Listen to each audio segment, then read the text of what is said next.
There it is. Yet another game I don't have the proper box for. But hold on. Through the magic power of editing. Now see, isn't that much better? No? Whatever. Anyway, where was I? Oh, yes.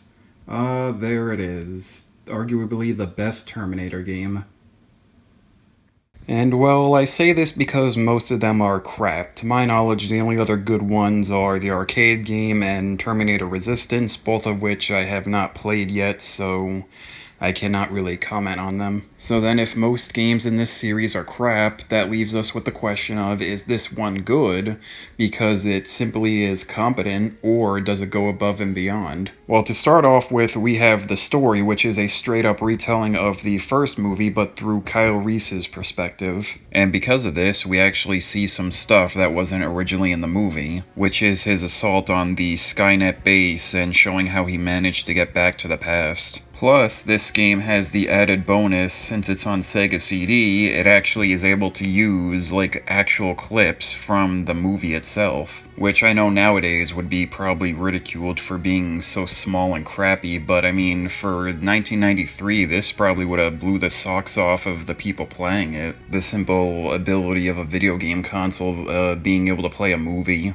like part of a movie. So yeah, this is definitely a good start when this game based off the licensed property follows the source material, plus adds a bit of nuance to it. And well, that wraps up the story aspect, so now we're going to move on to the actual game itself. And as we can see, it is a 2D shoot-'em-up action platformer. And at the beginning of the game, you'll start off fighting against Skynet's many creations, such as other Terminator units, as well as hunter-killer drones, and even some new additions, such as the drones and Terminator dogs. And you will be fighting them off with your futuristic weaponry, such as the plasma rifle, which can be upgraded, and the grenades, which need to be collected. But just like in the movie, as soon as you get to the past, you lose everything, and you need to start from scratch. And you are then re-equipped with only a shotgun, and instead of grenades picking up, you need to pick up pipe bombs now. But luckily, your weaponry reflects your new enemies, which in the past are not machines, but instead just rather, human punks. And yeah, I just gotta say that this is such a cool detail on the part of the creators with getting new weapons and even a different look now that you're in the past. And in the end, I would definitely say that the gameplay is really fun. It's really fun to mow down your enemies and take down bosses as you make your way to the end of the levels. Alright, with the gameplay knocked out, I'll do the graphics and music next. And the graphics in this game look pretty damn cool. The sprites are well detailed, and the foregrounds and backgrounds as well. And even everything has such a smooth animation. They really took advantage of the CD technology they were working with. The only real criticism I have is that the faces don't seem to exist at all. Like, literally, they have no face. And next we have the music, which is 100% pure, unadulterated, 80s hair metal, with the addition of instrumental power ballads, and even a techno dance beat that has samples straight from the movie, and even a recreation of the main theme that I would actually make the argument is better than the actual theme from the movie. So yeah, overall this game has a great soundtrack, as it perfectly fits the action-packed pace of everything going on screen, as well as having the hallmark of any great soundtrack, which is it's one hell of a listen even when not playing the game. But for as good as it is, there are two issues, minor issues that I have with it. One of which I'll discuss in the bad section, but for the other issue, that it really doesn't have anything to do with the music itself, but who did the music. That being Tommy Tallarico, as he is credited in the opening credits, and well, he's kind of an infamous figure. A figure that I'm not going to pretend like I know all the information about. I just know that he's known for, I believe, stealing the rights for music, or credit for music that he didn't do. Like I said, I don't know the full story, I just know that he's known for not the most pleasant of reasons. And I wouldn't be surprised if the music in this game is on that list of stuff he stole. But again, I just have no real clue. I'm just saying it here because it's known and I might as well say something. And well, that wraps up the music, as well as all positives that this game houses.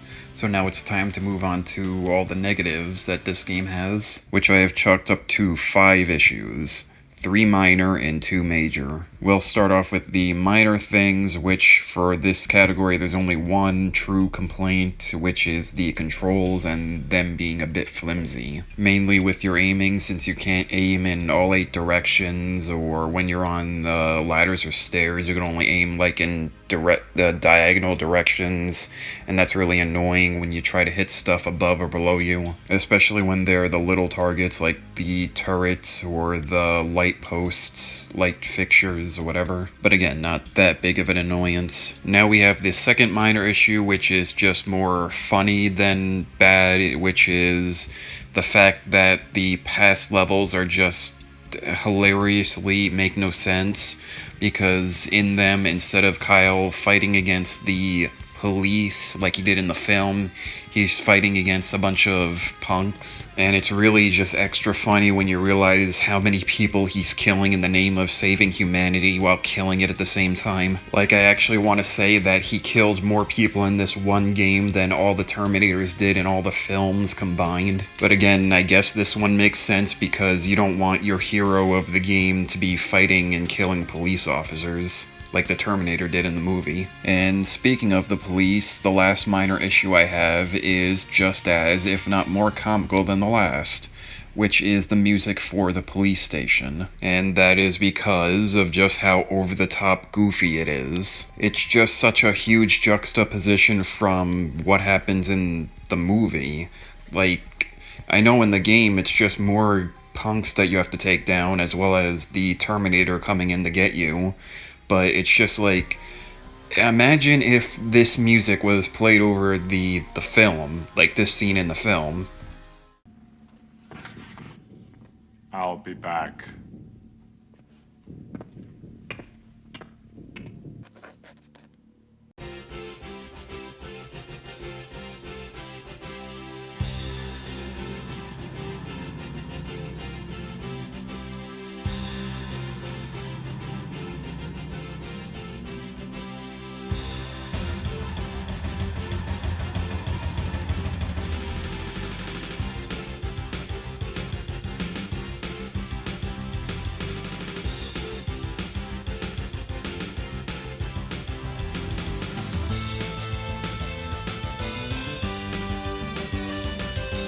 I think you get my point. Anyway, back to the game, and now we are going to go over the 2 major issues that I have with it. The first of which is that I said how great it is that this game follows the movie, but there's one particular point of it that it does so with, like, to its detriment. That being the final boss. And this is because if you haven't seen the movie or don't remember it like I did, you can end up, like, not knowing how to defeat him, and then just end up dying to him and game overing, like I have a few times. Like, you need to know to take out his legs, because that's how he got destroyed in the movie. But for how much of an issue I see this as, I do acknowledge that it opens 2 whole can of worms. This being, first off, obviously, this is the modern age. Back then this might have been an issue, but today you could just look up a guide online. And the second of which actually could have applied to back then even, which is, why would someone who's not a Terminator fan play a game based off the Terminator? So they probably would have remembered what to do and had no issue. So for those reasons, this complaint kinda gets a pass. But with that complaint out of the way, this leads us to the only real true issue that I truly have with this game, which is the huge difficulty spike that it has in its last third. Like, as soon as you get to the dance club, it seems like the enemies get a boost in health and damage.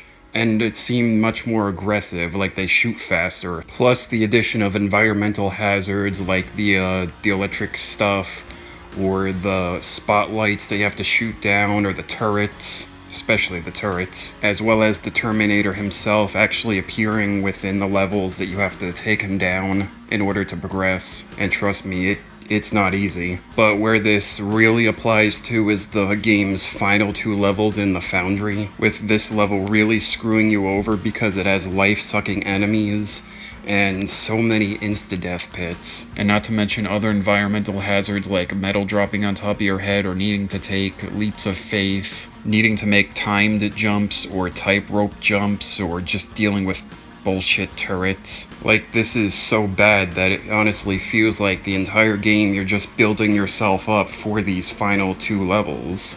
And if you go in unprepared, you're just screwed. Doomed. And I really don't want to understate just how bad these last levels are. Like, my overall conclusion for this game is that the first 2/3 of it are a great romp, but the last 1/3 of it hits you like a truck and it really sucks. It just leaves a bad taste in your mouth. Like, the entire game is one fun roller coaster, but right before the final, biggest drop, the game just pulls the brakes on you. And this finale of levels is so harsh that I almost want to say that it ruins the entire game, the whole experience. So I guess in the end, that's my final claim, that this game is great, but the unnecessary difficulty spike really does hold it back a good bit.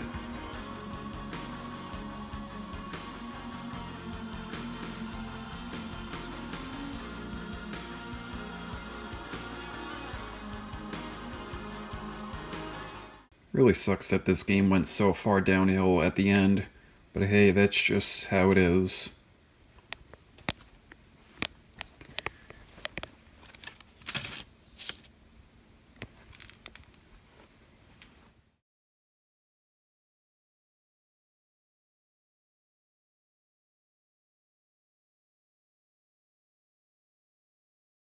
Insert joke here about how accurate this depiction of Los Angeles is. Also, I find it funny that in the past levels, Kyle's attire matches that of Claude from GTA 3. Like the same exact shirt and pants, and I'm pretty sure even the shoes. Also, I find it funny that this game never actually shows Arnold. Like, I guess they couldn't have gotten the rights to him even though he's on the front cover.